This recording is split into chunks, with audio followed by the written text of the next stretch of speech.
हमें पता नहीं कि हम कौन हैं।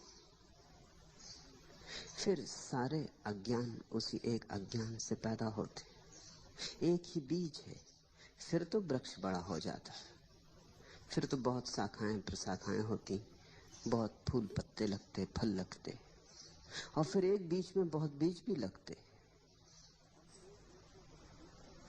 वनस्पति शास्त्री कहते हैं एक छोटा सा बीज सारी पृथ्वी को हरियाली से भर देने में समर्थ है, और एक छोटे से अज्ञान के बीज ने मनुष्य को परिपूर्ण अंधकार से भर दिया है। बीज है छोटा, यह बोध नहीं है कि मैं कौन हूं, और जिसे यही बोध नहीं है कि मैं कौन हूं, फिर वो जो भी करेगा गलत ही करेगा। जहां भीतर का दिया ही न जला हो, फिर तुम्हारे कृत्य के ठीक होने की कोई संभावना नहीं। और हम सब चेष्टा करते हैं कि कृत्य ठीक हो जाए।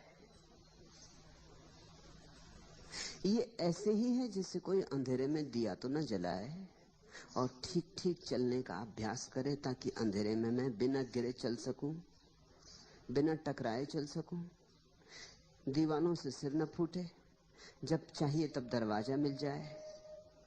काश जिंदगी स्थिर होती तो यह संभव हो जाता।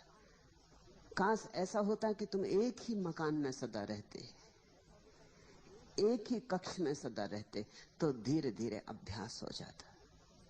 धीरे धीरे तुम जानने लगते बिना दिए के जलाए द्वार कहाँ है, दीवार कहाँ है। जानने लगते टेबल कहाँ रखी, कुर्सी कहाँ रखी। जानने लगते किस दिशा में जाएं, किस दिशा में ना जाएं। तो दिए की भी जरूरत न थी। लेकिन जिंदगी रोज बदल जाती, ये अड़चन है। ये जिंदगी का मकान परिवर्तनशील है। यहां एक क्षण को भी कुछ स्थिर नहीं है। यहां सब धारा है, यहां सब बह रहा है, यहां सब बदल रहा है। इसलिए कल तुमने जो तय किया था वो आज काम नहीं आता। आज जो तुम अनुभव करोगे वो कल काम में नहीं आएगा। दिया तो जलाना ही होगा। ये जिंदगी के सरित प्रवाह में केवल अभ्यास कर लेने से कृत्यों का कोई परिणाम होने वाला नहीं है, बल्कि खतरा होता है। ऐसा सोचो कि कमरा रोज बदल जाता हो, रात तुम सोए कमरा घूम जाता हो, जहां दरवाजा था दीवार आ जाती हो, जहां दीवार हो दरवाजा आ जाता हो। कल तुमने अभ्यास कर लिया था, निश्चिंत होकर सोए थे कि अब तो सब पता हो गया, अब दोबारा सिर न टकराएगा, अब चोट न खाऊंगा, अब तो जब निकलना होगा बाहर तो निकल जाऊंगा, अब तो मैं जानता हूं। कल तुम निश्चिंत होकर सो गए थे, लेकिन रात सारा मकान बदल गया। तुम्हारा ज्ञान सहयोगी न होगा और बाधा पड़ेगा, क्योंकि तुम निश्चिंत हो कि अब मैं जानता हूं। अब तुम एकदम से दीवार से टकरा जाओगे। वहां कल दरवाजा था, आज वहां दरवाजा नहीं। इसलिए जिसको हम तथाकथित अनुभवी आदमी कहते हैं वो और भी गड्ढों में गिरता है।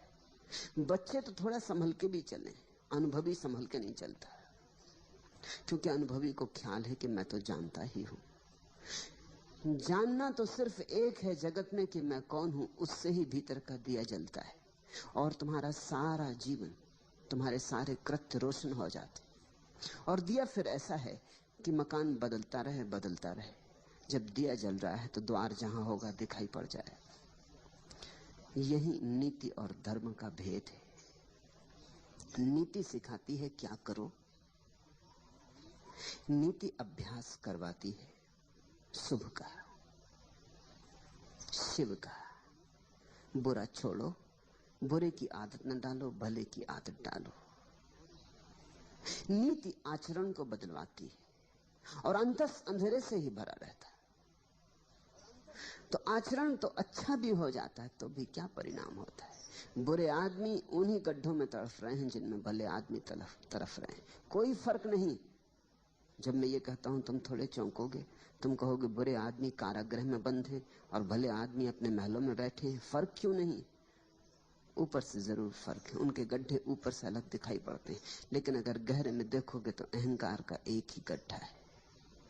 उसमें कारागृह में बंद आदमी भी तड़फ रहा है, उसमें मंदिर में बैठा हुआ पूजा करने वाला आदमी भी तड़फ रहा है। गड्ढा एक है, अहंकार का गड्ढा है, गड्ढा एक है। क्योंकि अंधेरा एक है।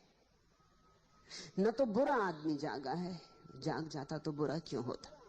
और ये वचन भी मुझे तुमसे कहने दो कि न भला आदमी जागा है, अगर जाग जाता तो भला क्यों होता। तुम थोड़े चौंकोगे, क्योंकि जागा हुआ आदमी न बुरा होता न भला होता।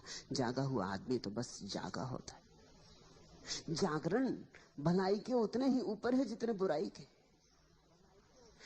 जागा हुआ आदमी न तो दुर्जन होता न सज्जन होता। जागा हुआ आदमी बुद्ध होता, प्रबुद्ध होता। बुद्ध से किसी ने पूछा है आप कौन हैं, देखकर उनके अप्रतिम सौंदर्य को लगता है जैसे कोई देव पुरुष उतर आया है इंद्रासन से पृथ्वी पर। तो पूछा है पूछने वाले ने, आप कौन हैं, क्या आप देवता हैं? इस वन स्थली में, इस एकांत निर्जन में, इस बट वृक्ष के नीचे बैठे, क्या आप स्वर्ग से उतरे कोई देवता हैं?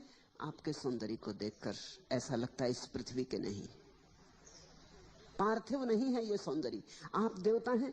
बुद्ध ने आंख खोली और कहा नहीं, मैं देवता नहीं।